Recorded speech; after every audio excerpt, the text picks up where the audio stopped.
నమస్తే, welcome to our channel. నేను మీ సిరి. త్వరలో డిఐజీ ఐజీల పైన వేటు పడే అవకాశం ఉందా? ఢిల్లీలో మరి ఫైల్ కదులుతున్నాయా?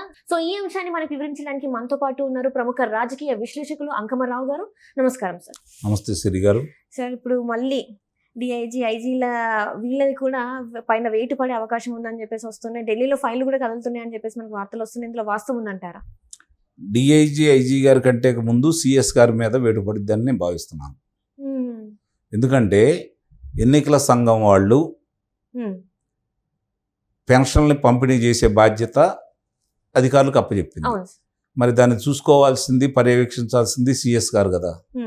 మరి దాన్ని ఎందుకు ఆయన పర్యవేక్షణ చేయలేదు? ఎందుకు 3 రోజులు ఆలస్యమైంది? 3వ రోజు కూడా 3 గంటల తర్వాత ఎందుకు జరిగింది? మరి చాలామందిని మంచాల మీద ఎక్కించుకొని తీసుకొచ్చేసి 3 గంటలకి డబ్బులు పడుతున్నాయని సంగతి తెలిసిన తర్వాత కూడా వాళ్ళని కార్యాలయం దగ్గర ఎందుకు అంత ఇబ్బంది పెట్టారు? దీని మీద విచారణ చేస్తుంది ఎన్నికల సంఘం. ఇది అధికార పార్టీ వాళ్ళు ప్రతిపక్షాల మీద బురద జల్లటం కోసం, చంద్రబాబు నాయుడు గారే ఆపారని చెప్పడం కోసం ఇప్పుడు దాకా అట్లానే ప్రచారం చేస్తున్నారు. దాన్ని నిజం చేసే దాంట్లో అధికారులు వాళ్ళకి సహకరించారనేది ఈరోజు ప్రతిపక్షాలన్నీ సాక్ష్యాధారాలతో సహా ఎన్నికల సంఘానికి సమర్పించబోతుంది. కాబట్టి దానికి బాధ్యులు ఎవరు? సిఎస్ గారే కదా. ఇప్పుడు ముఖ్యమంత్రి గారు ఈరోజు ఆపధర్మ ముఖ్యమంత్రి, పరిపాలన అంతా చూడవలసిన బాధ్యత చీఫ్ సెక్రటరీ గారిది. మరి ఆయన చూడలేదు కదా ఇవన్నీ, ఆయన వైఫల్యమే కదా. కాబట్టి ఆయన కూడా దీనికి బాధ్యుడు అవుతాడు. అంటే ఇక్కడ నాకు ఒక చిన్న డౌట్ ఏంటంటే సార్, నిజంగా చంద్రబాబు నాయుడు గారి మీద ఈ అభియోగం మోపడానికి చేస్తారా, లేకపోతే ఖజానాలో డబ్బులు లేక ఇది ఇట్లా చేస్తున్నారంటారా? ఖజానాలో డబ్బులు ఉన్నాయా లేవు అనేది తర్వాత అంశం.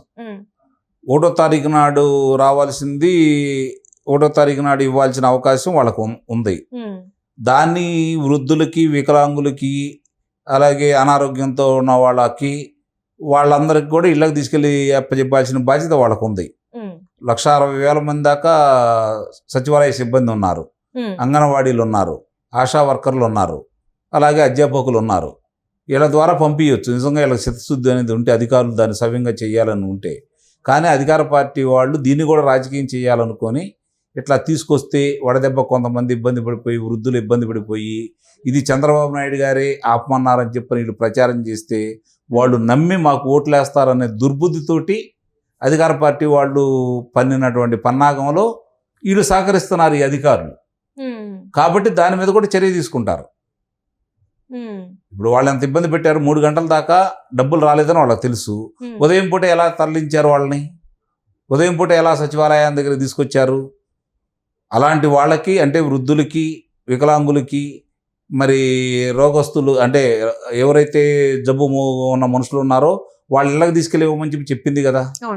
ఈరోజు న్యాయస్థానం కూడా దాన్ని సమర్థించింది కదా. ఎవరైతే న్యాయస్థానానికి దగ్గరికి వెళ్ళారో వీళ్ళు వాలంటీర్ల చేత ఇప్పించట్లేదని చెప్పి అది కొట్టివేసింది కదా. ఏ రాష్ట్రాల్లో వాలంటీర్లు లేరు కదా, పక్క రాష్ట్రాల్లో. వాళ్ళకి పంపిణీ జరిగినప్పుడు ఇక్కడ ఎందుకు జరగదు అని చెప్పిన వాళ్ళు కూడా చెప్పారు కదా. కాబట్టి ఇవన్నీ దృష్టిలో పెట్టుకొని దీనికి బాధ్యతలు ఎవరంటే వీళ్ళే, ఈ అధికారులే. కాబట్టి వీళ్ళ మీద చర్యలు తీసుకుంటారు నిస్సందేహంగా.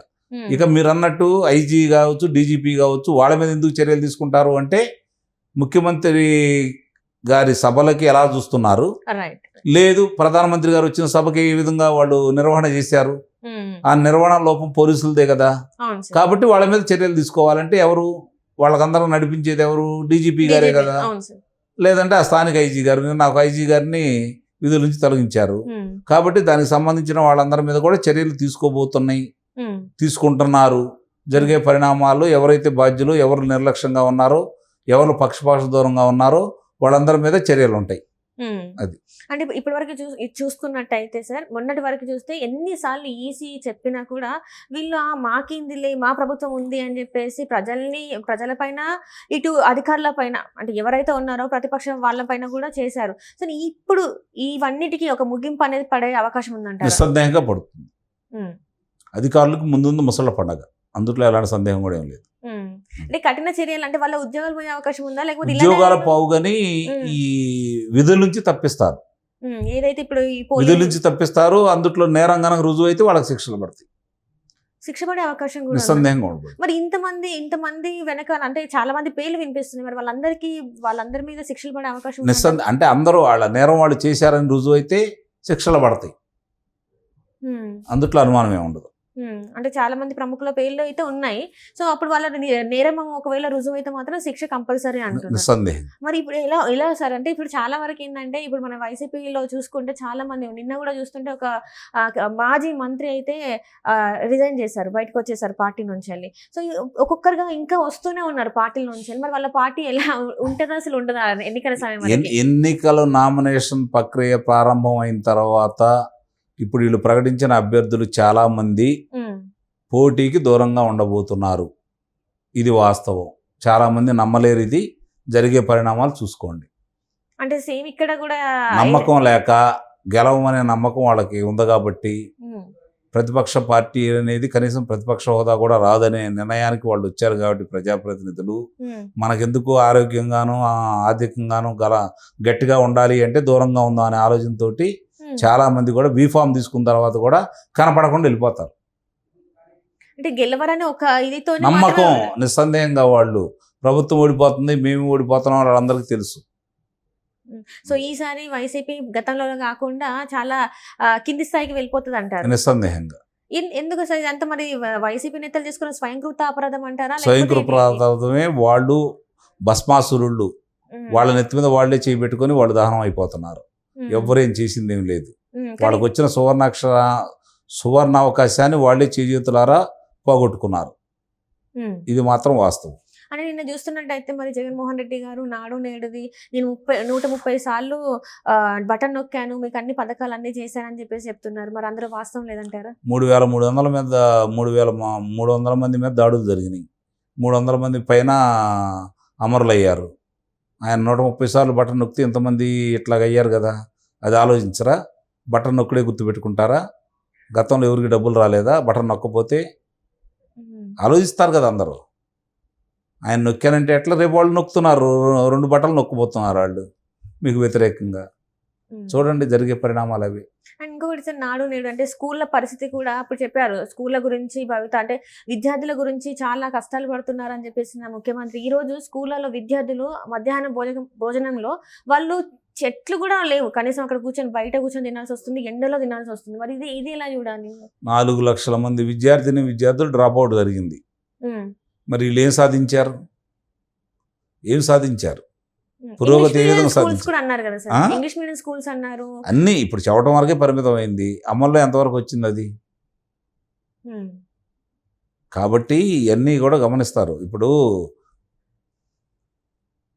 మామూలుగా చైతన్య కావచ్చు, నారాయణ కావచ్చు, అలాంటి పాఠశాలలకి ఈరోజు చాలా మంది పిల్లల్ని ఎందుకు పంపిస్తున్నారు? ఇక్కడున్న అటువంటి పాఠశాలను మూసివేసి దూర ప్రాంతంలో 3 కిలోమీటర్లు 4 కిలోమీటర్ల దూరంలో వెళ్ళి చదువుకోమని చెబుతున్నారు. కాబట్టి నడవటానికి ఇబ్బంది, కాబట్టి రవాణాకి భరాయించడం కష్టం, కాబట్టి అదేదో మనం ఈ నారాయణ చైతన్య లాంటి స్కూళ్ళలో చదువుకుంటే బాగుంటుందనే ఉద్దేశంతో చాలామంది ప్రభుత్వ పాఠశాలకు పంపించకుండా ఈ పాఠశాలకు పంపిస్తున్నారు.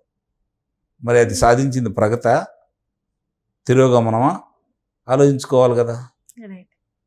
పోనీ మీరు ఎందుకు వెళ్తున్నారు? అట్లా సౌకర్యాలు ఇక్కడ ఏర్పాటు చేశాం కదా, మీరు వెళ్ళటానికి లేదు రండి అని చెప్పి నిర్బంధంగా తీసుకొస్తున్నారా? తీసుకురావట్లేదు. ఢిల్లీలో గవర్నమెంట్ స్కూల్స్కి తాకిడి ఎక్కువైంది. అంటే కార్పొరేట్ స్కూల్స్కి ధీటుగా గవర్నమెంట్ స్కూల్స్ ఉన్నాయి, సో దానికి పిల్లలు ఎక్కువ రావడం జరిగింది. ఇక్కడ చెప్పారు, కానీ ఇక్కడ నుంచి స్కూల్స్ మూసేయడం జరిగింది, ప్రైవేట్ స్కూళ్ళకి విద్యార్థులు వెళ్ళడం ఎక్కువైపోయిందని చెప్పేసి మనకు ఉంది.